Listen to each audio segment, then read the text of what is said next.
Hello friends, मैं doctor Pradeep आपका अपने यूट्यूब चैनल में बहुत बहुत स्वागत करता हूं। And today's topic is hypothyroidism. Hypothyroidism जैसा कि नाम से समझ में आता है, हाइपो मीन्स कम होना, थायरॉयडिज्म मीन्स थायरॉयड हार्मोन्स, यानी कि बॉडी में थायरॉयड हार्मोन्स का कम होना हाइपोथायरॉयडिज्म कहलाता है। थायरॉयड हार्मोन्स हमारी थायरॉयड ग्लैंड से निकलते हैं।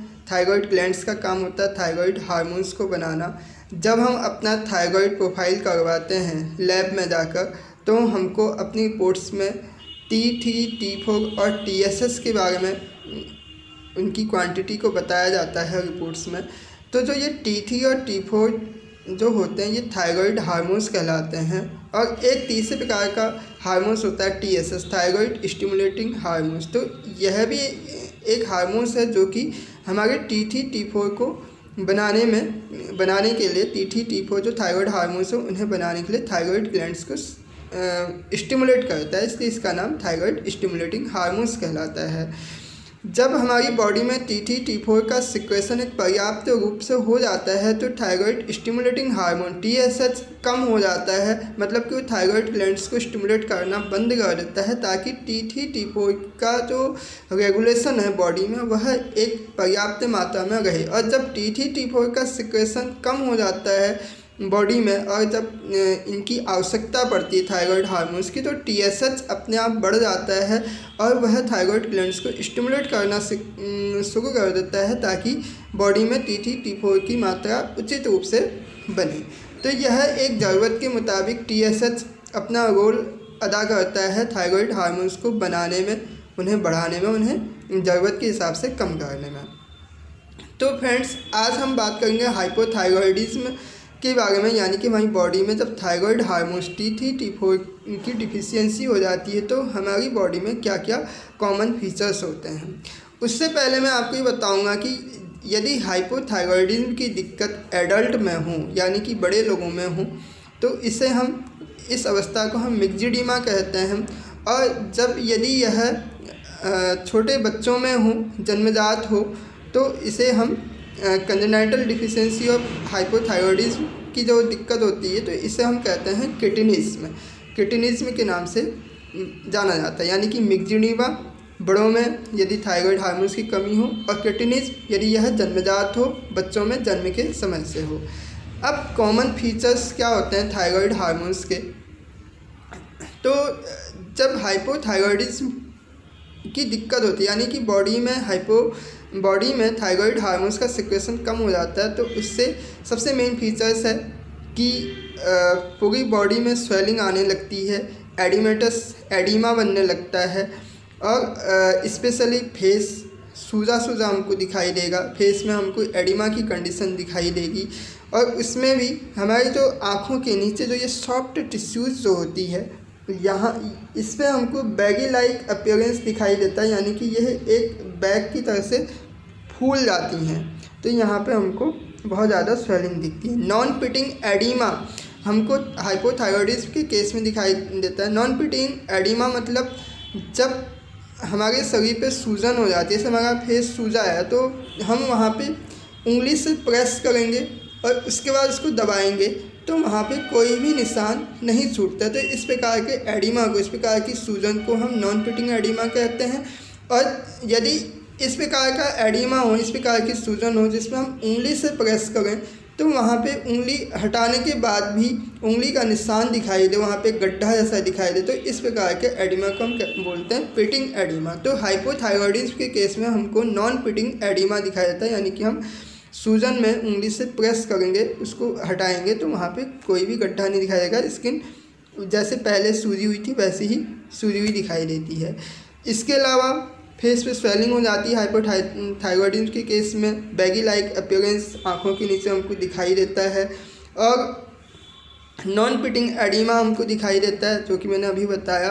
और इसके अलावा एथेरोस्क्लेरोसिस की दिक्कत हमें पेशेंट में मिलती है। एथेरोस्क्लेरोसिस में क्या होता है कि हाइपोथायरॉयडिज्म के केस में ब्लड में कोलेस्ट्रॉल की मात्रा ज़्यादा हो जाती है, और कोलेस्ट्रॉल की मात्रा ज़्यादा होने की वजह से ब्लड थोड़ा सा गाढ़ा हो जाता है और उनमें थक्के जमने की संभावनाएं ज़्यादा हो जाती हैं अगर यह आर्टरीज में जो ब्लड जो शुद्ध खून को हमारी बॉडी में परिसंचरण का काम करती है, उन आर्टरीज में, उन पाइपलाइंस में जिनको हम आर्टरी बोलते हैं, उसमें थक्का जमता है तो उसको हम एथेरोस्क्लेरोसिस बोलते हैं। तो यह कंडीशन हाइपोथायरॉयडिज्म के केस में ज़्यादा देखने को मिलती है।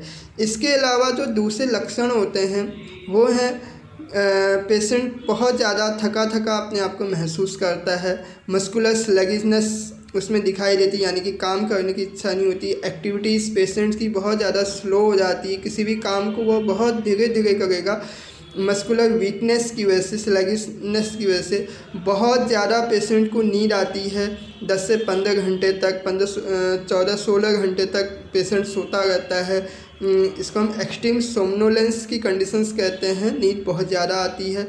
और विशेषकर महिलाओं में मेनोरेजिया की कंडीशंस होने लगती है, महीना बार बार आने लगता है, पीरियड्स बार बार आने लगते हैं और काफ़ी ज़्यादा इसमें ब्लीडिंग होने लगती है। हाइपोथायरॉयडिज्म की वजह से T3 T4 जो थायराइड हार्मोन्स है उनकी डिफिशियंसी की वजह से हमारा जो BMR होता है, बेसल मेटाबॉलिक रेट जो होता है, वह कम हो जाता है। तो स्वाभाविक सी बात है, जब बेसल मेटाबॉलिक रेट कम होगा तो इससे क्या होगा, हमारा हार्ट रेट, जो हार्ट्स की जो स्पंदन की जो रेट होती है, जो उसकी दर होती है, वो कम हो जाती है, कार्डियक आउटपुट कम हो जाता है। और हमारा जो ब्लड प्रेशर है वो भी ब्लड प्रेशर जो है इसमें हाइपोथायरॉयडिज्म में बढ़ जाता है। और जो ब्लड वॉल्यूम जो होता है हमारी बॉडी का, हार्ट्स का, वो कम हो जाता है। और इसके अलावा पेशेंट्स का जो वेट होता है वो बढ़ने लगता है। हाइपोथायरॉयडिज्म की दिक्कत में पेशेंट का वज़न बढ़ने लगता है और कॉन्स्टिपेशंस की दिक्कत होती है, कब्जे की शिकायत रहने लगती है मरीज़ को। और जो बाल होते हैं पेशेंट्स के, वह रफ टाइप की दिखाई देने लगते हैं, ड्राई हो जाते हैं, खुश्कीपन हो जाता है। और बालों की जो ग्रोथ होती है, जिस गति से बालों को बढ़ना चाहिए उस गति से वो नहीं बढ़ पाते हैं, यानी कि हेयर ग्रोथ जो होती है वो डिप्रेस्ड हो जाती है। इसके अलावा स्किन, जो बॉडी की स्किन होती है, जिनको हाइपोथायरॉयडिज्म की दिक्कत, जिनका थायराइड हार्मोन्स की डिफिशियंसी जिनमें होती है, तो उनमें स्किन जो होती है उन पेशेंट्स की, वह स्केली लाइक अपीयरेंस दिखाई देती है, स्केल्स टाइप के बनने लगते हैं, रूखी सूखी जैसी लगती है। और अगर हाइपोथायरॉयडिज्म की दिक्कत ज़्यादा है, यानी थायराइड हार्मोन्स की बहुत ज़्यादा कमी हो जाए, तो उससे क्या होती है, हमारी जो वॉइस होती है वह हस्की होने लगती है, एक अजीब सा भारीपन उसमें आ जाता है, हस्की वॉइस हो जाती है। और इसके साथ साथ में पेशेंट्स का जो मेंटल जनरल होता है, मेंटल्स यानी कि मानसिक, उसके सोचने की, समझने की क्षमता भी कम हो जाती है, मेंटल स्लगिशनेस उसमें आती है। और कई बार यह रिप्रोडक्टिव सिस्टम्स को, यानी कि हमारे जो जननांग होते हैं, जो सेक्सुअल पार्ट्स होते हैं, उनके भी फंक्शंस को यह हैम्पर्ड कर देता है हाइपोथायरॉयडिज्म में। अब मैंने बताया कि यदि बड़ों में हाइपोथायरॉयडिज्म की दिक्कत है तो इसको हम मिक्सडीमा कहते हैं। यदि यही दिक्कत अगर बच्चों में हो, जन्मजात हो, तो इसे हम किटिनिज्म के नाम से भी जानते हैं। तो किटिनिज्म में क्या होता है कि जनरली, अच्छा किटिनिज्म होता क्यों है? किटिनिज्म के कुछ कारण है कि जैसे बच्चा अगर पैदा हो और उसमें थायराइड ग्लैंड्स का विकास अच्छे से ना हुआ हो, यानी कि deficiency of the thyroid gland हो, अगर थायराइड ग्लैंड ही नहीं है तो हार्मोन्स कहाँ से बनेंगे, थायराइड हार्मोन्स, तो इसकी वजह से भी बच्चों में दिक्कत होती है। जेनेटिक डिसऑर्डर्स की वजह से किटिनिज्म की दिक्कत हो सकती है। और यदि लैक ऑफ आयोडीन डाइट, बच्चों को सही मात्रा में नमक, आयोडीन की मात्रा ना मिली हो, सही मात्रा में आयोडीन की डिफिशियंसी हो जाए बच्चों में, तो उसकी वजह से भी किटिनिज्म की दिक्कत होती है। विशेषकर माँ के गर्भ के समय में माँ को अगर भोजन में आयोडीन की मात्रा नहीं मिली हो, या उसे आयोडीन की डिफिशियंसी बहुत ज़्यादा हो गई हो प्रेगनेंसी के समय, तो इस प्रकार की प्रेगनेंसी के बाद जो होने वाले बच्चे होते हैं वो किटिनिज्म की दिक्कत से ग्रसित होते हैं। और इस प्रकार के किटिनिज्म को हम बोलते हैं न्यूरोलॉजिकल किटिनिज्म। अब इसके लक्षण क्या होते हैं बच्चों में? बच्चों में जब थायराइड हार्मोन्स कम हो जाता है तो उसे हम किटिनिज्म कहते हैं। और इस प्रकार की दिक्कत में क्या होता है कि अगर complete absence of the thyroid hormones हो बच्चों में, तो बर्थ के समय तो बच्चे हमको नॉर्मल अपीयरेंस के दिखाई देते हैं, नॉर्मली उनकी एक्टिविटी होती है, उसमें कोई दिक्कत नहीं होती। इसका कारण यह है कि क्योंकि उस टाइम पे माँ के खून से, माँ के गर्भ से उनको थायराइड हार्मोन्स पहले ही उनकी बॉडी में पहुंच चुका होता है, क्योंकि 1-2 हफ्ते तक उनकी ज़रूरतों को पूरा करता है। लेकिन 1-2 हफ्ते के बाद, बर्थ के 1-2 हफ्तों के बाद में बच्चों में स्लगिश मूवमेंट्स दिखाई देने लगते हैं, उनकी एक्टिविटी स्लो हो जाती है। जिस प्रकार से बच्चा बहुत ज़्यादा एक्टिव होता है, करवट बदलता है या फिर अपने हाथ पाँव चलाता है, तो इन एक्टिविटीज़ में कमी दिखाई देने लगती है जन्म के 2-3 हफ्ते के बाद में। और इसके साथ भी जब बच्चा रोता है तो उसकी वॉइस एक बहुत कर्कश टाइप की होती है, उसको हम क्वेकिंग साउंड्स बोलते हैं। तो एक अजीब सी आवाज़ उनकी दिखने लगती है, उनकी रोने की आवाज़ बहुत ज़्यादा चेंज हो जाती है। और यदि इस प्रकार की दिक्कत किसी के बच्चों में दिखाई दे, स्लगिश मूवमेंट्स हो, रोने की आवाज़ बहुत ज़्यादा कर्कश टाइप की हो, क्वेकिंग साउंड हो, तो उसे तुरंत डॉक्टर्स को दिखाना चाहिए और उसके थायराइड प्रोफाइल्स की जांच करवानी चाहिए। अब इसके अलावा और क्या सिम्टम्स होते हैं कि यदि किडनीज़ की दिक्कत हो, थायराइड ग्लैंड्स का विकास ही नहीं हुआ है बच्चों में, तो इसमें यदि हम उसका इमीडिएटली ट्रीटमेंट ना करें तो बच्चे आगे जाके मेंटली रिटार्डेड हो सकते हैं, उनको मानसिक परेशानियां हो सकती हैं। हाइपोथायराइडिज्म की वजह से, किडनीज़ की वजह से, जिसमें थायराइड ग्लैंड्स का अभाव है, सही से विकास नहीं हुआ है बच्चों में, तो उसमें क्या होता है कि स्केलेटन ग्रोथ जो होती है बच्चों की, जो कंकाल तंत्र होता है बच्चों का, वह सही से विकसित नहीं हो पाता है, उसकी ग्रोथ समय के हिसाब से नहीं होती, बोन्स छोटी ही रह जाती हैं, जबकि बच्चों के जो सॉफ्ट टिश्यूज़ होते हैं वो सही से डेवलप होते हैं, उनकी स्किन, उनकी मसल्स सही से डेवलप होते हैं, लेकिन उसका जो कंकाल तंत्र है, जो हड्डियों का ढांचा है, वह सही मात्रा से नहीं बढ़ पाता है। तो उसकी वजह से क्या होता है कि एक जो उसके हाथ पैरों का जो रेशियो होता है, जो बॉडी का एक रेशियो होना चाहिए, वह नहीं हो पाता है। तो इन प्रॉपर रेशियो हमको इस प्रकार के बच्चों में हमको मिलता है।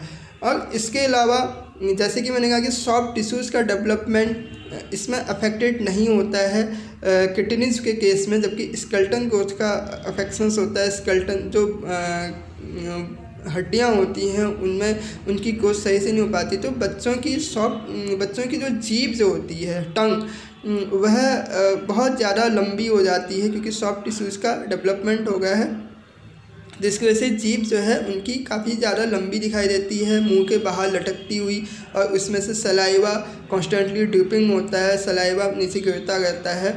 और इसकी वजह से, लंबी जीभ की वजह से, लंबी टंग की वजह से कभी कभी बच्चों को सांस लेने में दिक्कत हो जाती है, क्योंकि यह एक्स्ट्रा लार्ज जो टंग होती है वह एयरवेज को ऑब्स्ट्रक्ट कर देती है, सांस के आने जाने वाले रास्ते में आ जाती है। तो इससे उनमें चॉकिंग की कंडीशंस या सांस लेने में एक गटरिंग साउंड्स की दिक्कत उनमें हो जाती है।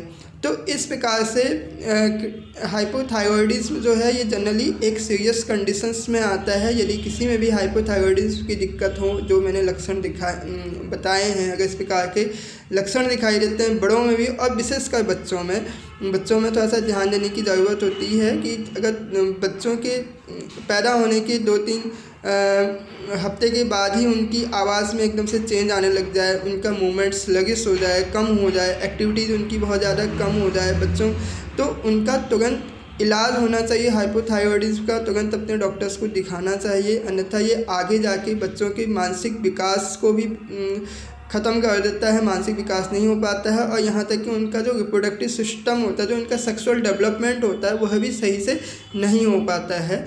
तो ये दिक्कतें हो जाती हैं। तो फ्रेंड्स, मैंने आज आपको बताया हाइपोथायरॉयडिज्म के बारे में। 2 प्रकार के होते हैं, किडनीज़ और मिक्सिडीमा। मिक्सिडीमा बड़ों में होने वाले हाइपोथायरॉयडिज्म को कहते हैं, और किडनीज़ बच्चों में यदि थायराइड ग्लैंड्स की कमी हो जाए तो उसे हम किडनीज़ कहते हैं। नेक्स्ट वीडियो में मिलेंगे नेक्स्ट टॉपिक के साथ में। तब तक के लिए जय हिंद, नमस्कार, बाय बाय।